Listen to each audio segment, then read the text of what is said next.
여기서 찬양을 많이 했었는데 찬양할 때는 우리의 마음이 하나님을 향하는 것 같습니다. 그냥 문득 이게 찬양 같이 한번 했으면 좋겠다는 게 있어서 얼굴이 많이 굳어 계셔가지고 제가 뒤에서 보고 있는데 찬양 한번 같이 하셨으면 88장입니다. 우리 다 같이 하나님을 찬양드리겠습니다. 88장 찬송가 88장입니다. 내 진정 사모하는 친구가 되시는, 우리 다 같이 한번 부르겠습니다.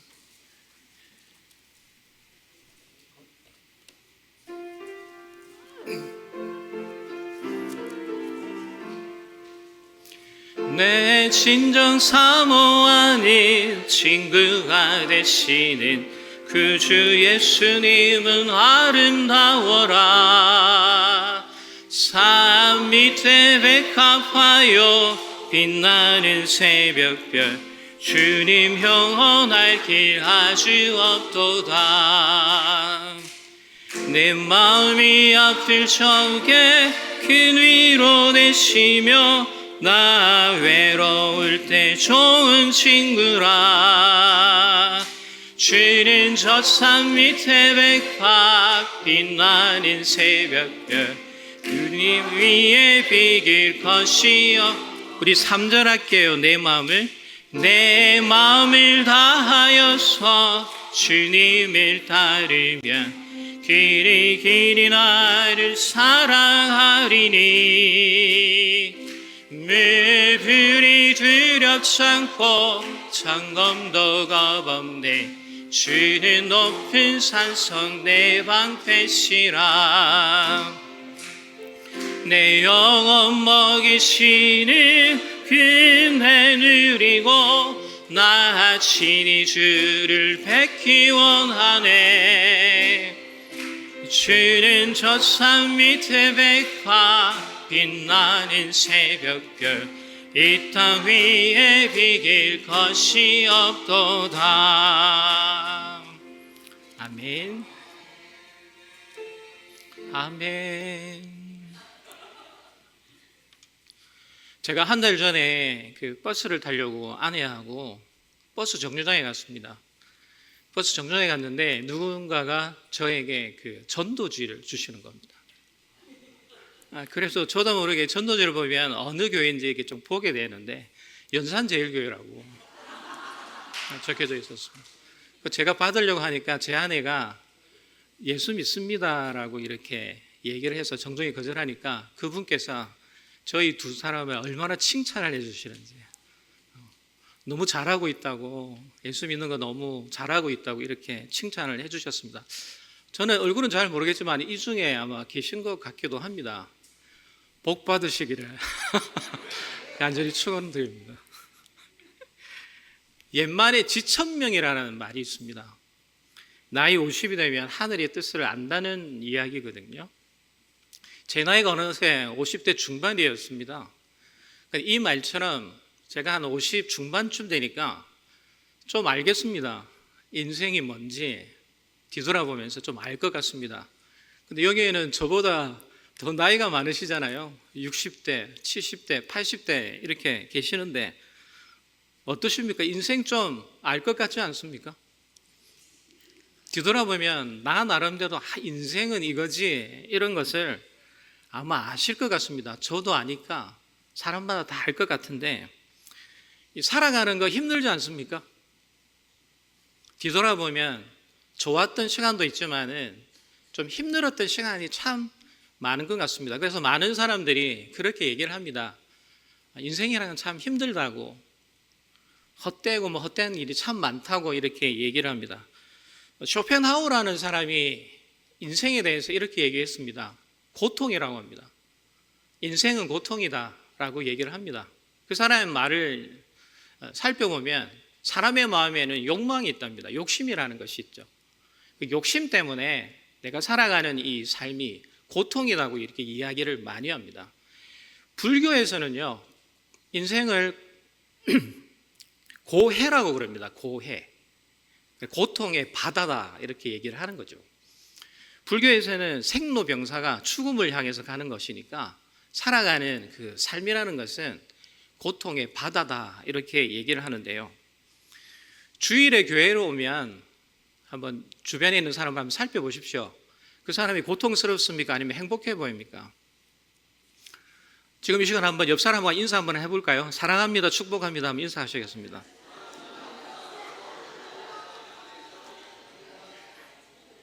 인사를 하시면서 얼굴을 가만히 보시면 교회 다니는 사람들은 다 행복해 보이는 것 같습니다. 근심과 걱정이 없는 것처럼 이렇게 보입니다. 그런데 교회를 벗어나면 교회에 있을 때는 행복한데 교회에 있을 때는 걱정과 근심이 없는 것 같은데 교회를 벗어나기 시작하면 얼굴이 조금 이상해지는 거죠. 근심과 걱정이 이렇게 가득 차게 되어 있습니다. 그렇습니다. 저도 봐도 그렇습니다.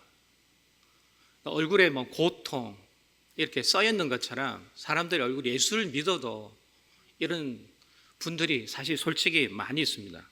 그럼 성경은 우리 인생에 대해서 뭐라고 말할까라는 거죠. 분명히 성경은 이야기를 하고 있거든요. 우리가 살아가는 이 인생에 대해서 성경은 자세히 얘기를 해주고 있습니다. 성경은 말합니다. 인생은 광야라고 얘기를 합니다. 인생은 광야입니다. 출애굽기를 보면 이스라엘 백성이 애굽을 떠나서 가나안으로 가잖아요. 그런데 자세히 보시면 꼭 거치는 장소가 하나가 있습니다. 애굽에서 가나안으로 바로 가지를 않는다고요. 광야라는 것을 거쳐서 가는 거죠. 그런데 광야를 들어가기에 좀 특징이 있습니다. 우리가 성경을 읽어보면 광야로 들어갈 때는 꼭 물을 건넙니다. 잘 보시면 홍해라는 바다를 건너가죠. 그리고 광야를 떠날 때는요 요단강이라는 또 강을 또 지납니다. 그런데 이 지나는데 이 바다 위를 걸어서 가지 않고 바다 밑으로 가거든요.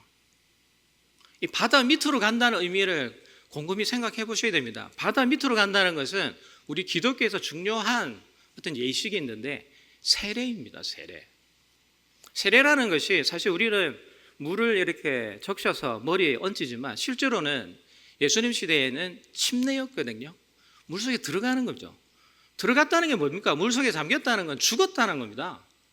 죽었다가 다시 물에서 나오면 살아나는 것. 그것을 세례라고 그러거든요. 그런데 광야를 들어갈 때는 꼭 이러한 과정이 거칩니다. 들어갔다가 나오죠. 그리고는 광야를 벗어날 때도 마찬가지입니다. 죽었다가 살아나는 것이죠. 우리 인생을 한번 보십시오. 우리가 어디에서 와서 어디로 가는지 잘 모르겠죠. 그런데 한 가지 아는 것은 있지 않습니까? 물을 거쳐서 옵니다. 우리가 물을 거쳐서 오거든요. 어머니 왜 뱃속이 양수잖아요. 물 속에 있습니다. 아이가 태출을 통하여서 산소를 공급하거든요. 피를 통해서. 하지만 물 속에서 있다고요.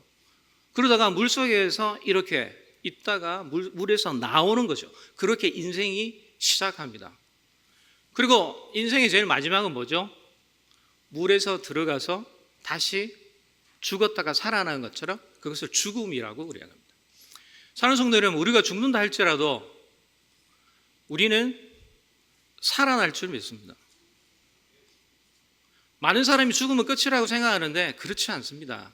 죽음이라는 것은요, 죽었다가요, 많은 사람은 살아나지 않는다고 생각하는데 성경은 이야기합니다. 죽었다가 살아난다는 거죠. 예수님이 말씀하신 게 그거죠. 보여주신 것이 이것이죠. 내가 죽었노라, 그리고 내가 살아났노라, 이렇게 말씀하십니다.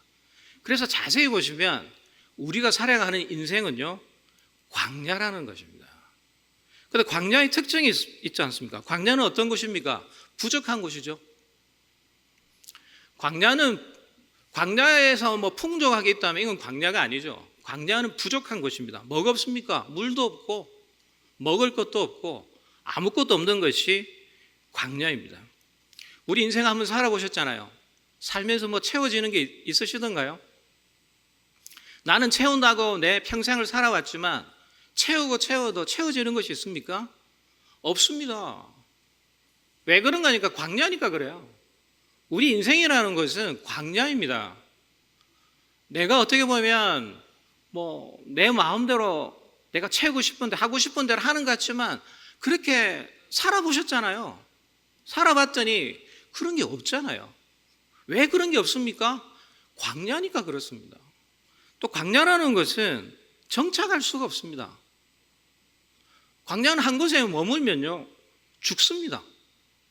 죽을 수밖에 없죠. 그래서 어떻게 합니까? 광야에 들어가면 끊임없이 움직여야 됩니다. 언제까지 움직입니까? 광야를 벗어날 때까지 움직이게 되는 거죠. 우리 인생을 한번 보십시오. 끊임없이 움직이지 않습니까? 분명히 계속해서 동일한 하루 같은데, 어제와 같은 오늘 같은데 다르거든요. 매일 밥을 먹는데 맨날 밥을 먹잖아요. 근데도 그 먹는 것이 다르다는 거죠. 먹기 싫다고 그러시는데 먹어야 됩니다. 광야라는 것은 계속해서 움직이게 되는 것이거든요. 그렇다면 세상 사람들은 인생을 살아가면서 고통이라고 그러는데, 성경에도 우리가 살아가는 인생이 광야라고 그러는데, 그러면 고통받고 살아야 되는가? 라는 부분을 한번 생각해 보셨으면 좋겠습니다. 우리 인생은 광야인데, 그러면 고통 가운데 계속 있어야 되는가? 하나님이 그렇게 하려고 우리를 보내셨는가? 아니라는 것이죠. 우리는 그렇게 살아서는 안 됩니다. 우리는 광야를 지나지만요, 마치 천국에 있는 것처럼 부족하지만 체험으로 살아셔야 되는 거고요.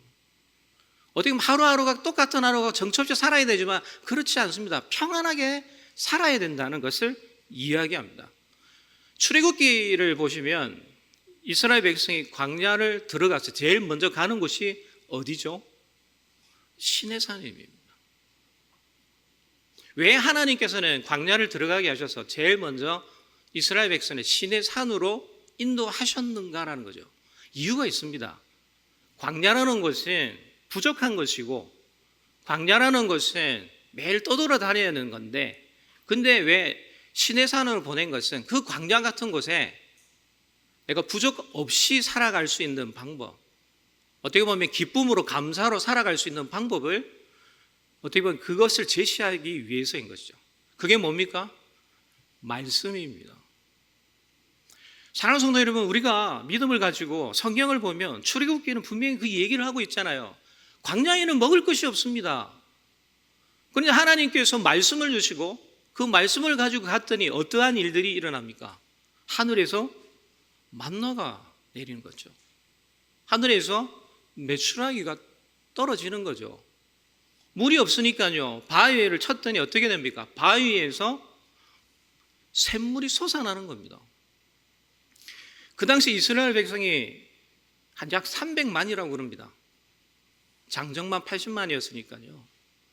그 엄청난 수가 만약에 물을 먹으려면 어떠한 물이 바위에서 솟아났겠습니까? 수돗물이 나왔을까요?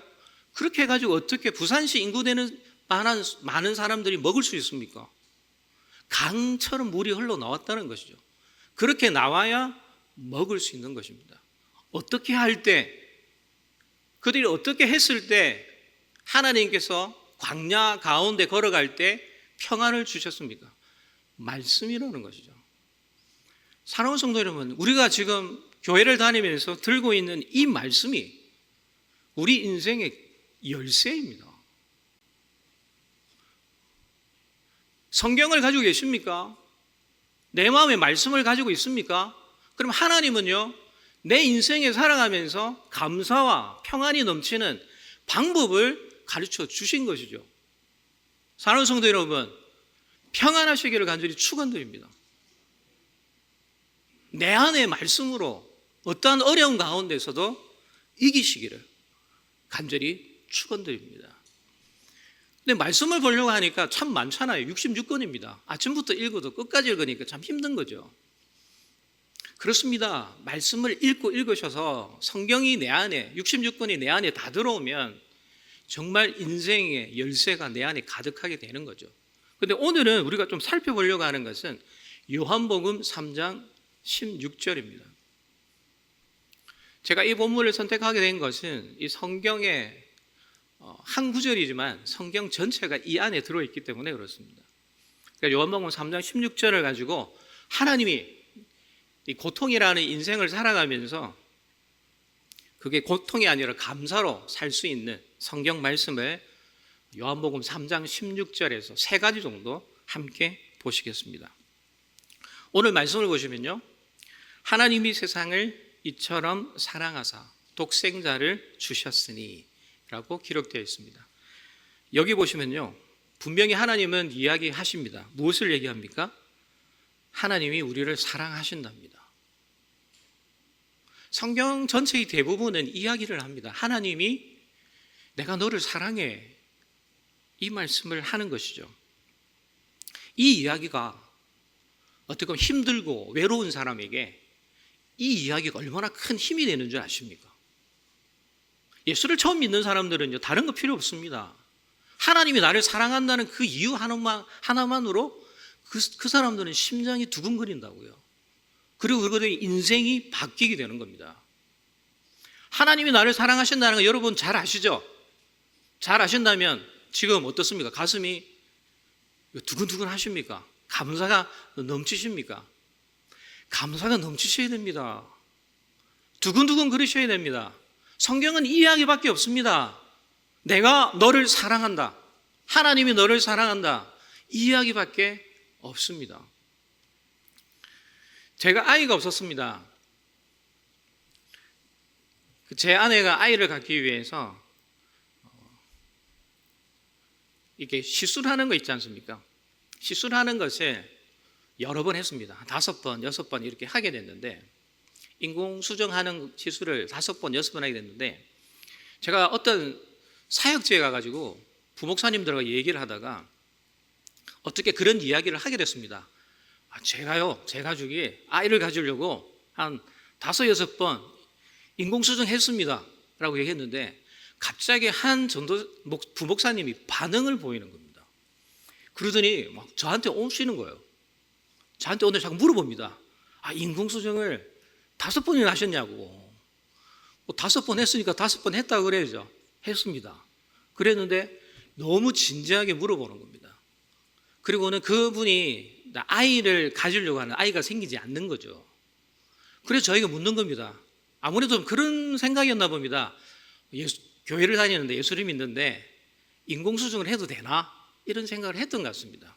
그래서 해도 된다고 그렇게 얘기를 했죠.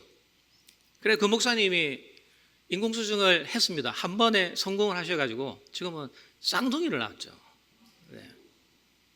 그런데 제가 이 말을 하는 건 무슨 말이냐니까, 그 부목사님에게는 다른 사람의 말이 전혀 들어가질 않았다는 겁니다. 공감이 되질 않는 거죠. 그런데요, 제가 인공수정 5번 했습니다. 막 제가 한 건 아니지만 저희 가족이 했습니다 이랬더니 그 말에 그분이 공감을 하신 겁니다. 세월호 사건이 있었습니다. 가슴 아픈 사건이죠. 그런데 세월호 사건에 자식을 잃은 한 어머니가 있었습니다. 그런데 많은 사람들이 그 어머니를 찾아가서 위로를 합니다. 힘내세요. 기독교인이셨죠? 하나님은 당신을 사랑하십니다. 그 많은 사람이 찾아가서 위로를 합니다. 위로가 되지를 않습니다. 아무리 해도 찾아가서 그 사람의 마음을 어떻게 해? 왜 마음에 엉거리가 있으니까 그것을 풀려고 찾아갔지만 되지를 않습니다. 그런데 어떤 분이 알지도 못하는 분이 찾아오셔서 그 어머니에 가서 이야기를 합니다. 몇 마디를 했는데요, 그 가슴에 엉어리가 묻혔던 그 분이 울음이 터진 거죠. 엉엉 웁니다. 그리고는 해결이 되는 거죠. 밖에 있는 분이 어떤 말을 했냐고, 어떤 말을 했기에 저분의 어떤 그 아픔이 씻어졌냐고 질문을 합니다. 그래서 그 어머니가 그렇게 얘기를 합니다. 그분이 그렇게 얘기를 하죠. 딱 한마디 했답니다. 나도 아이를 잃었다고. 어떤 사람이 가도 녹지 않는 그 마음이 어떻게 보면 같은 처지에 있는 어떤 그 부분 때문에 한마디를 던졌더니 그 마음이 녹습니다. 사랑하는 성도 여러분, 하나님의 말씀은 이런 위로가 있습니다. 왜 그러냐니까 공감하세요. 나는 내가 받는 고통이 나만이라고 생각을 하는데 하나님이 아십니다. 그래서 하나님께서 얘기하시는 그 말씀이 정말 위로의 말씀이라는 것이죠. 세상 사람들은요, 하나님의 말씀이 위로되지 않는다라고 말합니다. 그들은 하나님을 아버지라고 여기지 않기 때문에 그렇습니다. 하지만 우리는요, 하나님 말씀에 위로를 받습니다. 왜냐하면 우리는 하나님을 아버지라고 부르기 때문에 그렇습니다. 본문을 보시면 하나님이 세상을 이처럼 사랑하사, 하나님이 세상을 이처럼 사랑하사, 여기서 말하는 세상이라는 것은 교회의 대적, 세상을 말하는 것이 아닙니다. 이 세상이라는 것은 하나님이 창조한 세상입니다. 빛을, 궁창을, 그죠? 바다와 육지를, 식물을, 해와 달과 별을, 새와 물고기와, 그리고는 짐승과 사람을 창조하신 거죠. 그럼 이 말이 뭡니까? 하나님이 왜 우리를 사랑하나? 하나님이 우리를 낳으셨으니까요. 하나님이 우리를 사랑하시는 것입니다. 사랑하는 성도 여러분, 우리 하나님은요, 우리를 사랑하십니다. 그리고 우리에게 공감하십니다. 하나님의 말씀으로 위로받으시기를 간절히 축원드립니다. 만약에 지금 어떤 상황에 있으신지는 잘 모르겠지만 힘들고 어렵다면 하나님을 붙드시기를 간절히 축원합니다. 주님을 붙드십시오. 나를 이해하시고 나를 공감하시는 분이 하나님이십니다. 두 번째 말씀을 한번 보겠습니다. 오늘 본문에 보시면 제일 마지막 보면 영생을 얻게 하려 함이라. 영생을 얻게 하려 하심이라. 영생은 얻는 겁니다. 영생은 얻는 겁니다. 성경 전체에서 이 얘기를 합니다. 영생은 얻는 거라고 얘기합니다. 그런데 많은 사람들이 이것을 오해합니다. 영생을 받는 것이라고 생각을 합니다. 영생은 얻는 것인데 많은 크리스찬들이 영생은 받는 것이라고 생각을 합니다. 받는다는 것은 그냥 주어지는 거거든요. 내가 가만히 있어도 주는 것이 받는 거고, 얻는다는 것은 나의 노력이 필요합니다. 여러분, 영생을 얻기 위해서 무엇을 하십니까? 우리가 이 자리에 앉아 있는 것은 영생을 얻기 위해서잖아요. 주일날에 모여서 함께 모여서 예배드림이 친교하려고 모이는 것입니까? 아니잖아요. 영생을 얻기 위해서 모인 것이지 않습니까? 그렇다면 우리가 주일에 예배를 드리면서 영생을 얻기 위해서 우리는 무엇을 하십니까? 혹시 받으려고만 하지 않습니까? 지금 제가 설교를 하고 있는데 말씀을 들으면서 이거 가만히 있는데 들어오기를 원하십니까? 영생은요, 그렇지 않습니다. 영생은요, 얻는 것이라는 것이죠. 옛날에 내가 많이 했으니까, 옛날에 내가 젊었을 때 하나님 위해서 내가 많이 했으니까 이제는 받아도 되지. 그리고는 받으시려고 하십니까? 근데요, 내가 만약에 내가 크리스찬이면서 영생을 받으려고만 한다면요, 이 광야 같은 세상의 고통이 나를 덮어옵니다. 내가 받으려 하지 않고 내가 얻으려고 하면, 하나님 가까이 다가가면요, 이스라엘 백성에서 일어났던 그 놀라운 기적이 우리에게 일어날 것입니다. 바위에서 샘물이 쏟아질 것입니다. 하늘에서 만나가, 구름 기둥과 불 기둥이 우리가 걸어가는 모든 길을 인도하실 것이라는 것이죠. 아브라함을 기억해 보십시오. 이삭과 야곱을 한번 떠올려 보십시오. 그들이 받으려고 했습니까? 아니면 얻으려고 했습니까? 하나님을 사랑하는 모든 사람들은요, 얻으려고 했던 사람들입니다. 마태복음 25장에 예수님께서 하신 달란트의 비유가 있습니다. 이 비유를 보시면요, 주인이 종들을 아주 많이 신뢰하였습니다. 이 달란트라는 것이 엄청 큰 돈이거든요. 5달란트, 2달란트, 1달란트를 줬는데 사실 1달란트 받은 것도요, 이건 상당히 큰 돈입니다. 그러니까 주인이 종에게 이 큰 돈을 주었다는 것은 신뢰를 많이 했다는 겁니다. 그리고는 주인이 떠났더니 5달란트 받은 사람은 5달란트를 남겼습니다. 2달란트 받았던 사람은 2달란트를 남겼습니다. 우리는 여기서 이런 생각을 할 수 있습니다. 이 정도는 대단한 장사 수완이 있는 사람이다. 5달란트 받아가지고 5달란트 남겼으니까 이 사람들은 대단한 사람이라고 생각할 수 있습니다. 그런데 그렇게 보지 마십시오.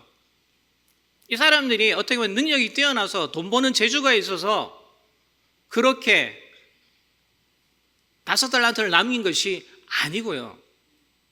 이 종들은요, 주인이 종들을 신뢰한 것처럼 이 종들도 주인을 신뢰하였습니다. 신뢰라는 것은 사랑하였다는 거거든요. 사랑하면 계속 보게 되잖아요. 주인을 계속 본 겁니다. 어느 날 주인이 떠났어요. 이 종들이 뭐합니까? 주인이 한 걸 봤거든요. 주인이 한 걸 보니까 그대로 한 겁니다. 그대로 했더니 어떻게 됐다고요?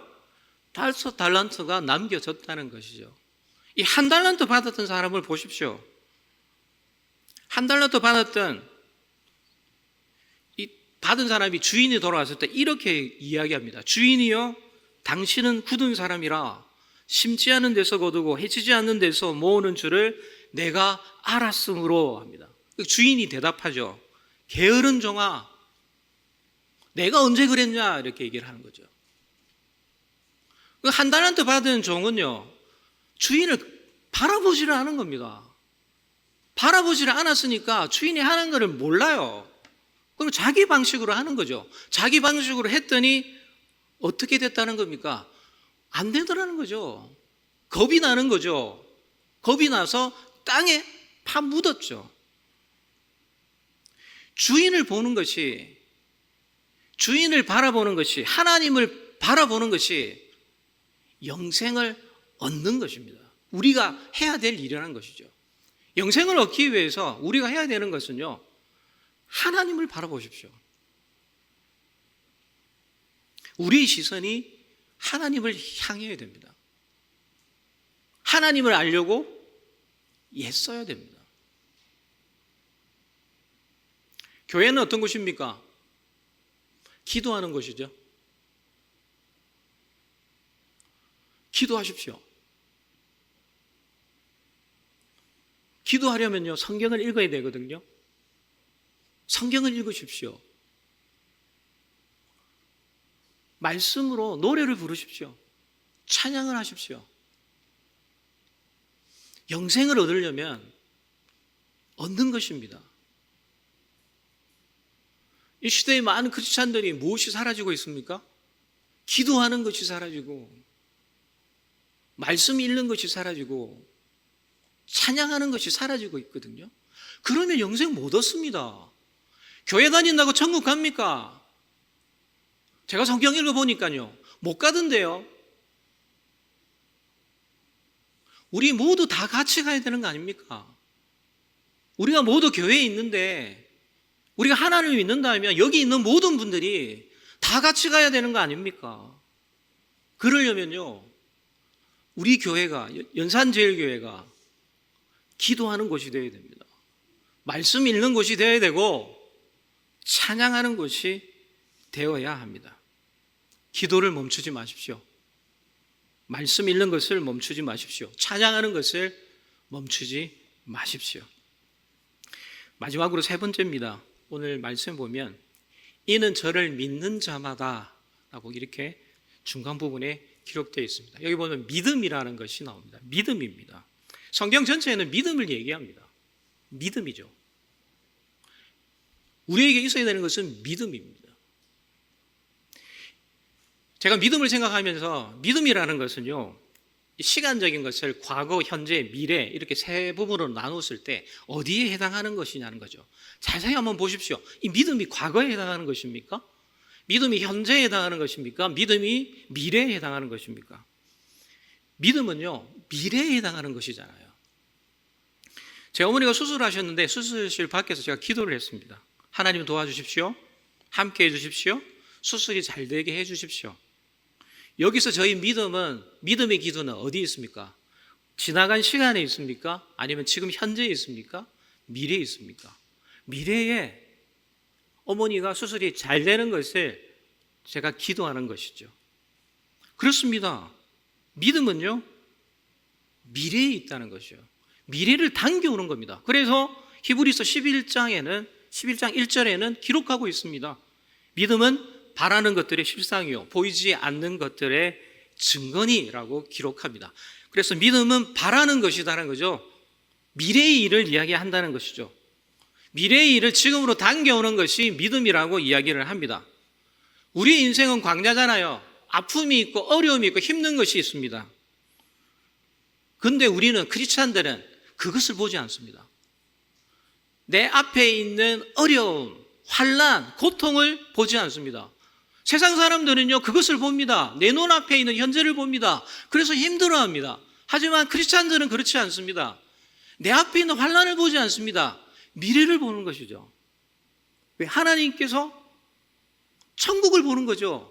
하나님의 하실 일을 보는 것이죠. 그래서 고난 가운데서 크리스찬들은 기뻐하는 것입니다. 마태복음 14장을 보면 우리가 잘 알고 있는 무리를 걸어오시는 예수님의 모습이 있습니다. 제자들이 이미 바다로 떠나섰죠. 배를 타고 있었는데 풍랑이 일어납니다. 예수님께서 제자들에게 가시죠. 다가가실 때 베드로가 저 멀리 오는 예수님을 보게 됩니다. 그리고는 이야기를 합니다. 주님이시면 나를 물 위로 오라 하소서. 그래서 베드로가 물을 걸어가죠. 근데 성경에 보시면요 물 위를 걷다가 베드로가 빠집니다. 빠지는 이유에 대해서는 기록하기를 베드로가 바람을 보았다고 얘기를 하거든요. 바람을 보아서 물에 빠졌다라고 얘기합니다. 예수님이 베드로에게 이렇게 얘기합니다. 믿음이 적은 자여 왜 의심하느냐라고 기록을 하는 거죠. 예수님 말이 무엇입니까? 믿음은 예수님을 보는 거라는 거죠. 사랑하는 성도 여러분, 바다 위를 걸을 때 풍랑이 일어납니다. 빠질 수밖에 없잖아요. 그런데 예수님은 이렇게 얘기합니다. 바람 보지 마라. 파도 보지 마라. 예수님을 보라고 얘기하는 거죠. 예수님을 보면 어떤 일이 일어납니까? 빠졌던 내 몸이 다시 물 위로 올라온다고 예수님께서는 이야기하시는 것이죠.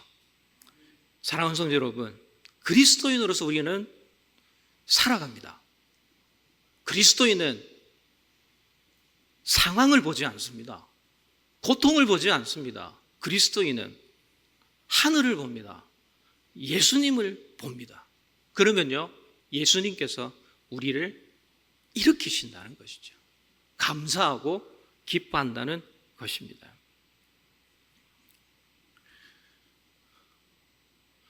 북한에 있었던 어떤 실화입니다. 이 이야기는 해드리고 싶습니다. 북한에는 예수를 믿으면 죽습니다. 그래서 많은 사람들이 땅 속에 들어가서 삽니다. 어떻게 하다 보면 이게 발각이 되거든요. 땅을 파다 보면 드러나게 되는 거고, 한 가족이 드러났습니다. 그러면 예수를 믿는 것 때문에 그 자리에서 죽게 됩니다. 이 죽이는 사람들이 참 얄궂거든요. 그냥 죽이면 좋은데 그렇게 죽이지는 않습니다. 그래서 어린 아이를, 그 집에 있는 한 아이를 가지고 목을 메고 밑에다 이렇게 의자를 세워서 막 흔듭니다. 아이가 막 웁니다. 아이니까요, 막 찾잖아요. 엄마 하고 우는 거죠. 근데 엄마가 얘기를 합니다. 그 아이에게 엄마가 얘기합니다. 울지 마라. 죽으면 천국 가는데 왜 우냐? 울지 마라. 아이가 대답합니다. 네, 어머니.